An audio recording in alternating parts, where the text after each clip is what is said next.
1947 முன்னாடி வரைக்குமே இந்திய மக்கள் 200 வருஷம் அடிமைப்பட்டிருந்தாங்க. அதுக்கான முதல் காரணமே டிவிஷன் மேனிபுலேஷன் தான். வாங்க இன்னைக்கான வீடியோக்குள்ள போலாம். கெட்டப்பு புதுசு, இன்னைக்கான டாபிக்கும் புதுசு. ஸோ ஹாய் எல்லாருக்கும் வணக்கம், நான் உங்கள் ஹெச்ஏ ஹோஸ்ட், இது உங்கள் ஹெச்ஏ டாக்ஸ். எங்கடா மண்டையில இருந்ததை காணோம் அப்படின்னு கேட்டிங்கன்னா, பழனி முருகனுக்கு முடியை கொடுத்துட்டேன். அதே மாதிரி இந்த வீடியோ எடுக்கணும்னு முடிவோடு வந்திருக்கிறேன். ஸோ டாபிக் குள்ள போலாமா? டிவிஷன்.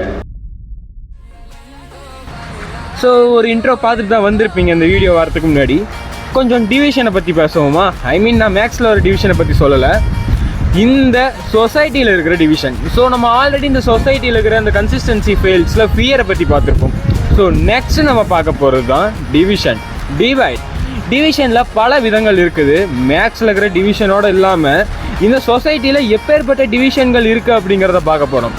மேனிபுலேஷனில் டிவிஷன் அப்படிங்கிறது ஒரு அற்புதமான ஒரு பகுதி. அதை யூஸ் பண்ணி தான் பல பேர் இங்கே மக்களை ஏமாற்றி பொழைச்சிக்கிட்டே இருக்கிறாங்க. ஓகேங்களா? ஸோ அதன்படி இன்னைக்கான டிவிஷன் டாப்பிக்கில் நாம் முன்னேறத்துக்கான வழியும், இந்த கேவலமான டிவிஷன் ஓகேவா, இந்த பிரிவினை தன்மையிலிருந்து நாம் கொஞ்சம் தள்ளி இருக்கிறதுக்கான அந்த வழிமுறைகளும் எப்படி அப்படிங்கிறத நம்ம பார்த்து தெரிஞ்சுக்கலாம். ஓகேங்களா?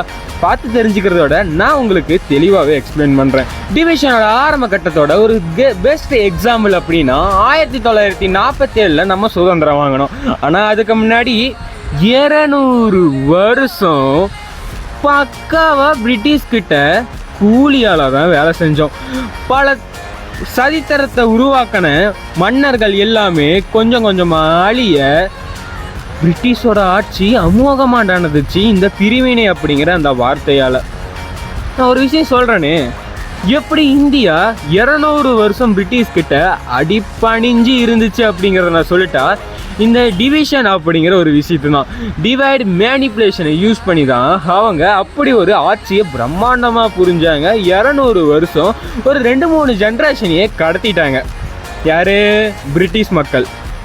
எப்படி நல்ல வெல்த்தியாக இந்தியாவை சூறையாடி மக்கள், அதாவது நம்ம மக்களை வேலை வாங்கி அவங்க வெல்த்தாக இருந்தாங்க. அவங்க கண்ட்ரியை பயங்கரமாக டெவலப் பண்ணிக்கிட்டாங்க. பட் இப்போ இருக்கிற மக்கள் கேட்டால் பிரிட்டிஷ்காரன் வந்ததுனால தான் ஓரளவுக்கு நம்ம இம்ப்ரூவ்மெண்ட். அப்போ நம்மளால் ஏன் அது முடியல? அவனுங்களால் ஏன் முடிஞ்சிச்சு? அவனுங்களுக்கு கோர் ஆஃப் தி ரீசன் யார்கிட்ட எப்படி வேலை வாங்கணும், எந்த மக்கள் என்ன செய்வாங்க முதற்கொண்டு தெரியும். இப்போ வரைக்குமே இந்தியா பேருக்கு தான் சுதந்திரம் வாங்கியிருக்கே வெளியே சுதந்திரமாக செயல்படுறதுல எந்த வித விஷயங்களும் அதிகபட்சம் கிடையாது. ஏன்னா மேக்சிமம் ஆஃப் தி ஒர்க்கர்ஸ் பல கண்ட்ரியில் வேலை செய்கிறாங்க. இந்தியர்கள் அப்படின்னு தான் பேரே ஒழிய, இந்தியர்கள் ஒரு கம்பெனியை நடத்தி அதை மாபெரும் தொழில்நுட்பமாக மாற்றி, மாபெரும் தொழில்நுட்பம் கரெக்டாக இருக்காது, ஒரு பிஸ்னஸாக மாற்றி அந்த வெளிநாட்டு மக்களை வேலைக்கு வச்சுருக்காங்கிற பேர் எங்கே இருக்குது? கண்டிப்பாக இருக்காது. அது நடந்திருக்காது. That's the reason.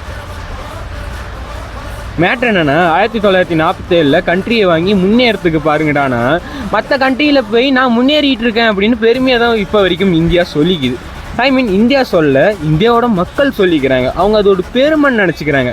பட் அவங்க வெறும் சுதந்திரத்தை மட்டும் கொடுக்கல, அவங்க ஆள் மனசில் நீங்கள் வேலை செய்கிறீங்களான ஆட்கள் அப்படின்ட்டு இந்திய மக்களுக்கு பதிய வச்சுட்டு போயிட்டானுங்க.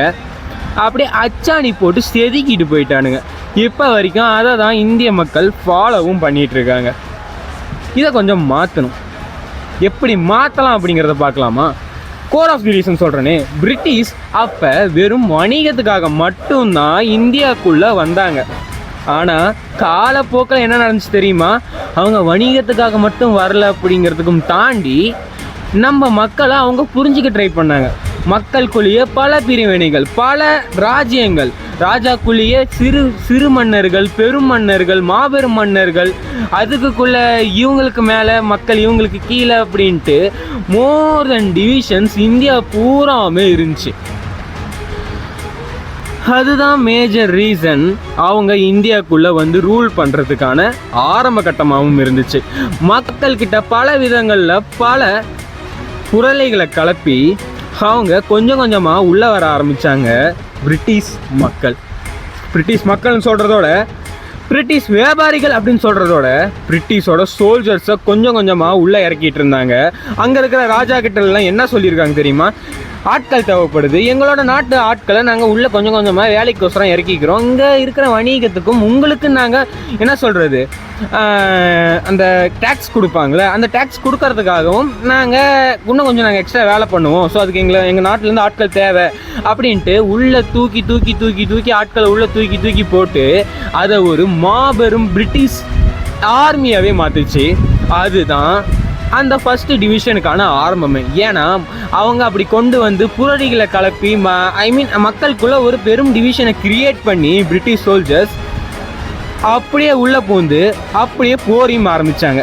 கொஞ்சம் கொஞ்சமாக அப்படியே கேப்சர் பண்ணி மொத்த இந்தியாவையும் ஃபிங்கர் டிப்ஸில் கொண்டு வந்தாங்க டிவிஷன் மேனிப்புலேஷனை யூஸ் பண்ணி. நாம் நார்மலான ஒரு எக்ஸாம்பிள் பார்த்துட்டோம், எப்படி பிரிட்டிஷ் மக்கள் இந்திய மக்களை கைப்பற்றினாங்க அப்படிங்கிற ஒரு பேசிக்கான லேஅவுட்டை பார்த்துட்டோம். இப்போ மாடர்ன் டிவிஷனை பற்றி வருவோம்.